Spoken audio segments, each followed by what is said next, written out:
HN news కి స్వాగతం। ఈ రోజు ముఖ్యాంశాలు చూద్దాం। జూబ్లీహిల్స్ ఉప ఎన్నికకు సన్నాహాలు ఊపందుకున్నాయి। ఓటింగ్ కు ఇంకా 12 రోజులు మాత్రమే మిగిలి ఉండడంతో జిల్లా ఎన్నికల అధికారి మరియు కమిషనర్ జీహెచ్ఎంసీ కర్ణన్ మరియు ఎన్నికల పరిశీలకులు ఎన్నికల ఏర్పాట్లను సమీక్షిస్తున్నారు మరియు ఏర్పాట్లపై ప్రత్యేక దృష్టి పెడుతున్నారు। ఎన్నికల అధికారులు మరియు సిబ్బందితో నిరంతర సమావేశాలు జరుగుతున్నాయి। జూబ్లీహిల్స్ అసెంబ్లీ నియోజకవర్గంలో మొత్తం 127 పోలింగ్ కేంద్రాలను ఏర్పాటు చేశారు। వాటి పరిధిలో 407 పోలింగ్ బూతులను సిద్ధం చేస్తున్నారు। ప్రతి పోలింగ్ బూతులో 4 చొప్పున 1628 ఎలక్ట్రానిక్ ఓటింగ్ యంత్రాలను ఉంచుతున్నారు। అదనంగా 509 కంట్రోల్ యూనిట్లు మరియు 509 వీవీపీఏటీలను కూడా అందుబాటులో ఉంచుతున్నారు। ఈవీఎంలను పరీక్షించే పని పూర్తయింది। పోలింగ్కు ఒకరోజు ముందు వాటిని కోట్ల విజయ్ భాస్కర్ రెడ్డి స్టేడియంలో ఎన్నికల సిబ్బందికి అప్పగించారు। పోలింగ్ కేంద్రాలలో తాగునీరు, టాయిలెట్ల వంటి తప్పనిసరి సౌకర్యాలను అందించడానికి ఏర్పాట్లు చేస్తున్నారు। అవసరానికి అనుగుణంగా మొబైల్ టాయిలెట్ల ఏర్పాట్లు కూడా చేస్తున్నారు। ఎన్నికలు పారదర్శకంగా మరియు ప్రశాంతంగా జరిగేలా భద్రతా ఏర్పాట్లు పెద్ద ఎత్తున చేస్తున్నారు। జూబ్లీహిల్స్ 8 కంపెనీలు కేంద్ర భద్రతా దళాలు చేరుకున్నాయి। ఒక్కో కంపెనీలో 90 మంది చొప్పున మొత్తం 720 మంది భద్రతా దళాలు ఉన్నాయి। అదనంగా 1666 మంది స్థానిక పోలీసులను ఏర్పాట్ల కోసం సిద్ధంగా ఉంచారు। ఇప్పటి వరకు 67 సున్నితమైన పోలింగ్ కేంద్రాలను గుర్తించారు। అసెంబ్లీలోని వివిధ ప్రదేశాలలో కేంద్ర దళాలు మరియు రాష్ట్ర పోలీసులను అప్రమత్తం చేశారు మరియు అసెంబ్లీ నియోజకవర్గ సరిహద్దుల వద్ద పెద్ద ఎత్తున తనిఖీలు చేస్తున్నారు। కేంద్ర ప్రభుత్వం ఆమోదించిన నిధులను ఇతర పథకాలకు రాష్ట్ర ప్రభుత్వం ఉపయోగిస్తుందని కేంద్ర హోంశాఖ సహాయ మంత్రి బండి సంజయ్ ఆరోపించారు। తెలంగాణ అభివృద్ధి, ప్రజల సంక్షేమం కోసం కేంద్ర ప్రభుత్వం పెద్ద ఎత్తున చర్యలు తీసుకుంటుందని బండి సంజయ్ అన్నారు। రాష్ట్రంలో రోడ్లు, రైల్వే లైన్ల నెట్వర్క్ను పెద్ద ఎత్తున ప్రోత్సహిస్తున్నారు। వివిధ పథకాలకు నిధులు విడుదల చేస్తున్నారు, కానీ రాష్ట్ర ప్రభుత్వం ఈ నిధులను దుర్వినియోగం చేస్తుంది। 10 ఏళ్ల బీఆర్ఎస్ ప్రభుత్వంలో కూడా నిధులు ఇతర పథకాలకు బదిలీ చేయబడ్డాయి। కాంగ్రెస్ 2 ఏళ్ల పదవీ కాలంలో ఇదే ధోరణి కొనసాగుతోంది। ఈ రోజు కరీంనగర్, రాజన్న సిరిసిల్ల జిల్లా అభివృద్ధి సమన్వయం మరియు పర్యవేక్షణ కమిటీ సమావేశంలో ప్రసంగిస్తూ బండి సంజయ్ ఈ అభిప్రాయాలను వ్యక్తం చేశారు। నిధుల విడుదలలో నరేంద్ర మోడీ ప్రభుత్వం ఎటువంటి పక్షపాతం చూపించదని కేంద్ర మంత్రి అన్నారు। బీజేపీ రాష్ట్రాలకు విడుదల చేస్తున్న నిధులనే బీజేపీయేతర రాష్ట్రాలకు ఇస్తున్నారు, కానీ అక్కడి ప్రభుత్వాలు ఈ నిధులను దుర్వినియోగం చేస్తున్నారు। 10 ఏళ్ల బీఆర్ఎస్ పాలనలో లక్షల కోట్ల రూపాయలు తెలంగాణకు విడుదలయ్యాయి। 2 ఏళ్ల కాంగ్రెస్ పాలనలో కేంద్ర ప్రభుత్వం కూడా పెద్ద ఎత్తున నిధులు విడుదల చేసి పథకాలను అందించింది। విద్యా సంస్థలతో పాటు తెలంగాణ ప్రజలకు ప్రయోజనం చేకూర్చడానికి వివిధ పథకాలను ప్రయత్నించారు, కానీ కాంగ్రెస్ ప్రభుత్వం ఇతర పథకాలకు కూడా కేంద్ర నిధులను ఉపయోగిస్తుంది। 10 ఏళ్లుగా కేంద్రం తెలంగాణకు సహకరించడం లేదని బీఆర్ఎస్ ఆరోపించింది। ఇప్పుడు కాంగ్రెస్ ప్రభుత్వం కూడా అదే ఆరోపణలు చేస్తుంది। 2 ప్రభుత్వాలు కేంద్రానికి, రాష్ట్రానికి 2 కళ్ళలా పనిచేయాలని ఆయన అధికారులకు సూచించారు। ఒక కంటితో చూడటం వల్ల అభివృద్ధికి దారితీయదు లేదా ప్రజల సంక్షేమం సాధించలేము। 2 ప్రభుత్వాలు ప్రజల సంక్షేమాన్ని దృష్టిలో ఉంచుకొని సంక్షేమ పథకాలను ప్రవేశపెడతాయి। దీనిని ఖచ్చితంగా పాటించడం మరియు దాని ఫలాలను ప్రజలకు అందించడం అధికారుల బాధ్యత। అభివృద్ధి కోసం పనిచేసే నాయకులు, పోస్టింగ్లు మరియు అధికారులకు అభివృద్ధి సాధ్యం కాదని బండి సంజయ్ అన్నారు।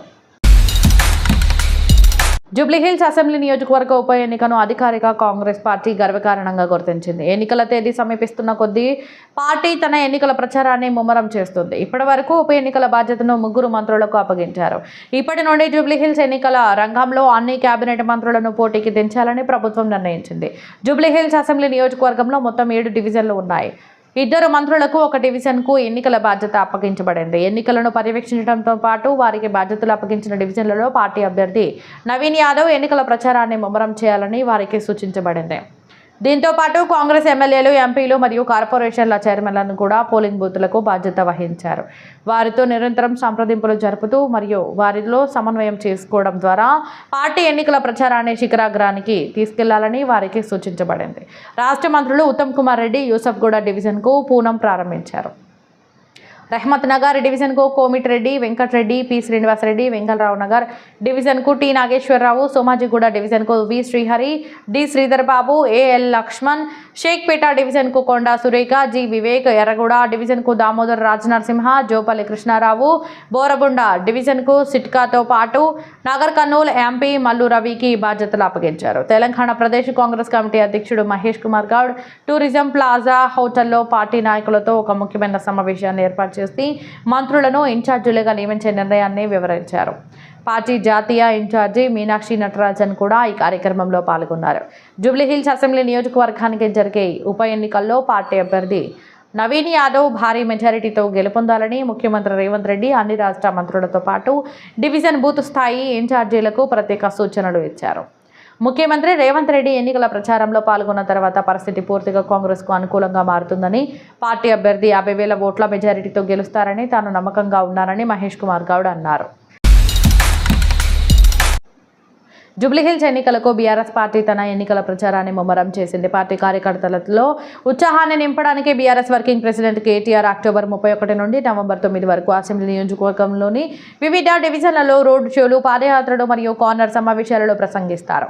October 28న BRS MLA Harish Rao తండ్రి మరణం తర్వాత బీఆర్ఎస్ పార్టీ జూబ్లీహిల్స్ ఎన్నికల ప్రచారం మినహా అన్ని కార్యక్రమాలను రద్దు చేసింది. ఆ తర్వాత ఎన్నికల ప్రచారాన్ని ముమ్మరం చేయడానికి పార్టీ వర్కింగ్ ప్రెసిడెంట్ కేటీఆర్ ఎన్నికల ప్రచారం యొక్క 10 రోజుల షెడ్యూల్ను పార్టీ నేడు విడుదల చేసింది. అదనంగా మాజీ మంత్రులు, ఎమ్మెల్యేలు, శాసనమండలి సభ్యులు మరియు ఇతర పార్టీ నాయకులు వారానికి 10 రోజులు జూబ్లీహిల్స్ అసెంబ్లీ నియోజకవర్గంలోనే ఉండి పార్టీ అభ్యర్థి సునీత ఎన్నికల ప్రచారంలో పాల్గొంటారు. అక్టోబర్ 31న షేక్పేట డివిజన్లో నిర్వహించే కార్యక్రమాలలో కేటీఆర్ పాల్గొంటారు. ఇందులో రోడ్ షో కూడా ఉంటుంది.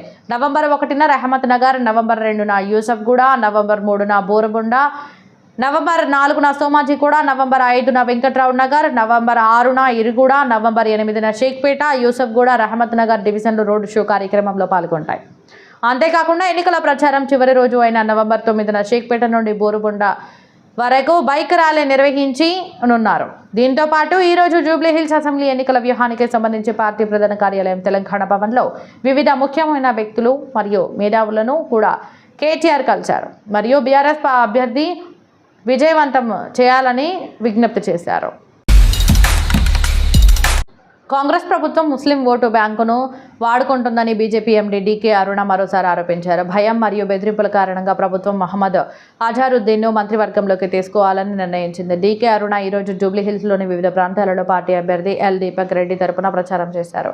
రాజకీయ ప్రయోజనం పొందడానికి ఓటు బ్యాంకును ఉపయోగించే కాంగ్రెస్ మరియు బీఆర్ఎస్ ఒకే నాణ్యానికి 2 వైపులా ఉన్నాయని, ప్రధానమంత్రి నరేంద్ర మోడీ నాయకత్వంలో బీజేపీ సబ్కా సాథ్ సబ్కా వికాస్ నినాదంతో పనిచేస్తుందని ఆయన అన్నారు. బీఆర్ఎస్ మరియు కాంగ్రెస్ పాలనలో ప్రజలకు ఇచ్చిన ఏ హామీలను నెరవేర్చడంలో 2 పార్టీలు విఫలమయ్యాయి. అందువల్ల ఈసారి బీజేపీ అభ్యర్థిని విజయవంతం చేయాలని మరియు అభివృద్ధికి పునాది వేయాలని జూబ్లీహిల్స్ అసెంబ్లీ నియోజకవర్గ ప్రజలకు ఆయన విజ్ఞప్తి చేస్తున్నారు. అసెంబ్లీ నియోజకవర్గంలో మైనారిటీ ఓట్లు ఎక్కువగా ఉన్నాయని, దీని కారణంగా ముస్లింలను ఆకర్షించడానికి కాంగ్రెస్ ప్రభుత్వం 2 ఏళ్ల తర్వాత అజారుద్దీన్ను మంత్రివర్గంలోకి చేర్చుకోవడానికి ప్రయత్నిస్తుందని డీకే అరుణ అన్నారు. వారు ఓటమిని ఎదుర్కొంటారని వారు భయపడుతున్నారు కాబట్టి వారు ముస్లింలను ఆకర్షించడానికే ప్రయత్నిస్తున్నారు. బీఆర్ఎస్ రాష్ట్రాన్ని 10 సంవత్సరాలు పాలించింది మరియు జూబ్లీహిల్స్ ప్రజలు వరుసగా 3వసారి బీఆర్ఎస్ అభ్యర్థిని విజయవంతం చేశారు. కానీ ప్రభుత్వం మరియు ఎమ్మెల్యే జూబ్లీహిల్స్ అసెంబ్లీ నియోజకవర్గాన్ని అభివృద్ధి చేయడానికి ఏమీ చేయలేదు. జూబ్లీహిల్స్ అనే పేరు రాగానే ప్రజలు ఇది ధనవంతులు నివసించే ప్రాంతమని అనుకుంటారు. కానీ వాస్తవం మరొకటి. ఇక్కడ చాలా పేద నివాసాలు ఉన్నాయి. ప్రాథమిక సౌకర్యాలు కూడా ఇక్కడ ప్రజలకు అందుబాటులో లేవు. బీఆర్ఎస్ తన వాగ్దానాలను ఏమీ నెరవేర్చలేదు మరియు కాంగ్రెస్ కూడా బీఆర్ఎస్ ప్రభుత్వాన్ని అనుకరిస్తుంది. అందువల్ల బీజేపీ యువ అభ్యర్థి ఎల్ దీపక్ రెడ్డిని భారీ మెజారిటీతో విజయవంతం చేయాలని వారు ప్రజలకు విజ్ఞప్తి చేస్తున్నారు. రాష్ట్ర రవాణా బీసీ సంక్షేమ శాఖ మంత్రి పూనం ప్రభాకర్ యూసఫ్గూడ గూడలిలో కేంద్ర మంత్రి జి కిషన్ రెడ్డిని బహిరంగ చర్చకు సవాలు విసురుతున్నారు. తెలంగాణ ఏం చేశారో కేంద్ర ప్రభుత్వం వివరణ ఇవ్వాలని ఆయన డిమాండ్ చేశారు. ఈరోజు గాంధీ భవన్లో జరిగిన విలేకరుల సమావేశంలో పూనం ప్రభాకర్ మాట్లాడుతూ బీజేపీ కేంద్ర ప్రభుత్వ పనితీరు తెలంగాణకు నిరాశపరిచిందని అన్నారు. తెలంగాణ ప్రభుత్వం మెట్రో రైలు, ఓఆర్ఆర్, మూసా నది అభివృద్ధి ప్రాజెక్టుతో సహా అనేక ప్రతిపాదనలను కేంద్రానికి పంపింది. కానీ కేంద్ర ప్రభుత్వం తెలంగాణ ప్రతిపాదనలను విస్మరించిందని, బీజేపీ మరియు దాని మిత్రపక్షాల రాష్ట్రాలకు కేంద్ర ఖజానా దోచుకుంటున్నందున జూబ్లీహిల్స్ ఉప ఎన్నికల దృష్ట్యా యూసఫ్గూడ కూడలిలో బహిరంగ చర్చకు సవాలును స్వీకరించాలని కిషన్ రెడ్డికి విజ్ఞప్తి చేస్తున్నారు. కిషన్ రెడ్డి స్వయంగా తేదీ మరియు సమయాన్ని నిర్ణయించుకోవాలి. ఎప్పుడైనా చర్చల్లో పాల్గొనడానికి ఆయన సిద్ధంగా ఉన్నారు. మిగిలిన కార్డుల కోసం బీఆర్ఎస్ చేస్తున్న ప్రచారంపై పూనం ప్రభాకర్ కూడా ఆశ్చర్యం వ్యక్తం చేశారు. మరియు బీఆర్ఎస్ ప్రజల దృష్టిని నిజమైన సమస్యల నుండి మళ్లించడానికి ప్రయత్నిస్తుందని అన్నారు. బీఆర్ఎస్ 10 ఏళ్ల పాలనలో తెలంగాణ రాష్ట్రం 8 లక్షల కోట్ల అప్పుల ఊబిలో కూరుకుపోయింది. రాష్ట్రంలోని ప్రతి పౌరుడిపై 2 లక్షల అప్పుల భారం పడుతోంది. బీఆర్ఎస్ ప్రజలకు ఇచ్చిన అనేక వాగ్దానాలను నెరవేర్చలేదు. జూబ్లీహిల్స్లోని ప్రజలను తప్పుదారి పట్టించడానికి కాంగ్రెస్ ప్రభుత్వంపై తప్పుడు మరియు నిరాధారమైన ప్రచారం జరుగుతోంది. జూబ్లీహిల్స్లో కాంగ్రెస్ విజయం ఖాయమని, బీజేపీ అభ్యర్థికి 10,000 ఓట్లు కూడా వచ్చే అవకాశం లేదని ఆమె అన్నారు. నిజమైన పోటీ కాంగ్రెస్ మరియు బీఆర్ఎస్ మధ్య అని అన్నారు. బీఆర్ఎస్ మరియు బీజేపీ మధ్య రహస్య పొత్తు ఉందని పూనం ప్రభాకర్ అన్నారు. దానిని బహిర్గతం చేసింది రాజీనామా చేసిన బీజేపీ ఎమ్మెల్యే రాజాసింగ్ మాత్రమే. బీజేపీ ఎటువంటి వివరణ ఇవ్వలేదు లేదా బీఆర్ఎస్ మరియు ఈ ఆరోపణలపై స్పందించలేదు. ఇది రెండింటి మధ్య రహస్య పొత్తు ఉందని మరియు రెండు పార్టీలు కాంగ్రెస్ను ఓడించడానికి మాత్రమే పనిచేస్తున్నాయని చూపించింది. కానీ రాష్ట్ర ప్రజలు కాంగ్రెస్ ప్రభుత్వ పనితీరుతో సంతృప్తి చెందారు. కాంగ్రెస్ అభ్యర్థి నవీన్ యాదవ్ భారీ మెజారిటీతో గెలుస్తారు.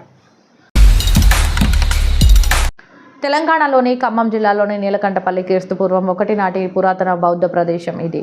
పరిరక్షణ మరియు పర్యాటక అభివృద్ధికి సిద్ధంగా ఉంది. శాతవాహన, అక్షవాకు మరియు వైష్ణవకుండన్ రాజవంశాల కాలంలో ఇది ఒక ప్రముఖ పట్టణ కేంద్రంగా ఉంది. ఈ ప్రదేశం 3 ప్రధాన బౌద్ధ సాంప్రదాయాలను సూచిస్తుంది: థెరవాడ, మహాయాన మరియు వజ్రయాన శిల్పకళా ఫలకాలు సింబాలిక్ రిలీఫ్లో మరియు బుద్ధుని చిత్రాల ద్వారా రుజువు చేయబడింది. నీలకంఠపల్లి 6వ శతాబ్దం వరకు బౌద్ధ స్థావరంగా మరియు సన్యాసుల సముదాయంగా అభివృద్ధి చెందిందని పురావస్తు ఆధారాలు సూచిస్తున్నాయి. ఆ తర్వాత అది క్రమంగా నిరుపయోగంగా మారింది. ఈ స్థలాన్ని 1978లో హెరిటేజ్ డిపార్ట్మెంట్ తిరిగి కనుగొంది మరియు 1990 వరకు తవ్వకాలు కొనసాగాయి. చరిత్రపూర్వ ఉపకరణాల నుండి చారిత్రక శిల్పాల వరకు ఒక మహాస్తూప విహారం వరకు అనేక కళాఖండాలు బయటపడ్డాయి. వారసత్వ శాఖ అధికారుల ప్రకారం నీలకొండపల్లిని ఒక ముఖ్యమైన సాంస్కృతిక పర్యాటక కేంద్రంగా మార్చడానికి జిల్లా యంత్రాంగం పరిరక్షణ మరియు సందర్శకుల సౌకర్యాల కోసం 50 లక్షలను ఆమోదించింది. సమాంతరంగా పర్యాటక శాఖ ఖమ్మం కోట రోప్ వేను అభివృద్ధి చేస్తోంది మరియు పురాతన ప్రారంభ చరిత్ర మరియు ఖమ్మం కోట కాలాల నుండి వచ్చిన కళాఖండాలను ప్రదర్శించే మ్యూజియంను ఏర్పాటు చేయడానికి ప్రణాళికలు జరుగుతున్నాయి. తెలంగాణ వారసత్వ శాఖ ప్రస్తుతం రాష్ట్ర వ్యాప్తంగా 14 మ్యూజియంలు నిర్వహిస్తుంది. అదనంగా 1980లో నిర్మించిన పాత నిర్మాణం స్థానంలో వరంగల్ కోటలో కొత్త మ్యూజియం భవనం పూర్తయింది. పరిపాలన ఆమోదాలను ఖరారు చేసిన తర్వాత ఇది చరిత్రపూర్వ కాలం నుండి కాకతీయ కాలం వరకు ఉన్న కళాఖండాలు మరియు శిల్పాలను ప్రదర్శిస్తుంది. ఇది రాష్ట్ర సాంస్కృతిక నిర్మాణాన్ని మరింత బలోపేతం చేస్తుంది. ఉత్తరప్రదేశ్లోని 2027 అసెంబ్లీ ఎన్నికలను సన్నాహకంగా బహుజన్ సమాజ్ పార్టీ బీఎస్పీ అధ్యక్షురాలు మాయావతి డివిజన్ స్థాయిలో ముస్లిం సమాజ్ భాయిచారా సంఘటన సమావేశాల ద్వారా ముస్లింలను పార్టీతో అనుసంధానించడానికి ఒక ప్రచారాన్ని ప్రారంభించారు. ఈ విషయంలో శ్రీమతి మాయావతి ముస్లింలను బహుజన్ సమాజ్ పార్టీతో అనుసంధానించడానికి అవసరమైన సూచనలు ఇచ్చారు. ఉత్తరప్రదేశ్లోని 18 డివిజన్లలో అంటే ప్రతి డివిజన్లలో ముస్లిం సమాజ్ భాయిచారా సంఘటన కింద ఒక దళితుడిని మరియు ఒక ముస్లింను కన్వీనర్గా నియమించారని ఆమె చెప్పారు. ఈ ఇద్దరు వ్యక్తులు కలిసి ప్రతి అసెంబ్లీ వారీగా డివిజన్లోని ముస్లిం సమాజం మధ్యకు వెళ్లి చిన్న సమావేశాల ద్వారా వారిని బహుజన్ సమాజ్ పార్టీతో అనుసంధానించడానికి కృషి చేస్తారు. గతంలో ముస్లింల ఏకపక్ష మద్దతు మరియు ఓట్లు ఉన్నప్పటికీ సమాజ్వాదీ పార్టీ బీజేపీని ఓడించడంలో విఫలమైందని, కాబట్టి ఇప్పుడు ముస్లింలు తమ అధికారాన్ని సరైన దిశలో ఉపయోగించుకోవాల్సిన సమయం ఆసన్నమైందని బీఎస్పీ అధ్యక్షురాలు అన్నారు. ఈ క్యాడర్ ఆధారిత సోదర సమావేశాలలో ఈ 2 డివిజన్ స్థాయి కన్వీనర్లు ముస్లిం సమాజ ప్రజలకు బహుజన సమాజ్ పార్టీ లక్ష్యం గురించి తెలియజేయడమే కాకుండా వారికి పార్టీ సభ్యత్వాన్ని కూడా అందిస్తారు మరియు ఈ మిషనరీ పని యొక్క పురోగతి నివేదికను పార్టీ రాష్ట్ర కార్యాలయం ద్వారా నేరుగా మాయావతి దృష్టికి తీసుకువస్తారు. కుల మరియు మత విద్వేషాల కారణంగా అణగారిన అణచివేయబడిన మరియు వెనుకబడిన వర్గాలను పరస్పర సోదరభావం మరియు సంఘీభావం ఆధారంగా ఏకం చేయడానికి బహుజన సమాజ్ పార్టీ నిశ్చయించుకుందని మాయావతి అన్నారు. ప్రతి పౌరుడి జీవితం, ఆస్తి, మతం, ఉపాధి మరియు ఆత్మగౌరవం యొక్క పూర్తి రక్షణను ఎటువంటి వివక్షత లేకుండా నిర్ధారించడం మరియు వారు గౌరవప్రదమైన జీవితాన్ని గడపడానికి రాజ్యాంగబద్ధమైన హక్కును కలిగి ఉండేలా చూడటం పార్టీ లక్ష్యం. ఈ లక్ష్యాన్ని సాధించడానికి బహుజన సమాజ్ పార్టీ నిరంతరం పోరాడుతుంది. దేశంలోని కోట్లాది మంది అణగారిన అణచివేతను గురైన వెనుకబడిన మరియు పేద వర్గాలకు అధికారం మరియు స్థానం ద్వారా సామాజిక మార్పు మరియు ఆర్థిక అభివృద్ధిని తీసుకురావాలని పార్టీ కోరుకుంటుందని శ్రీమతి మాయావతి అన్నారు.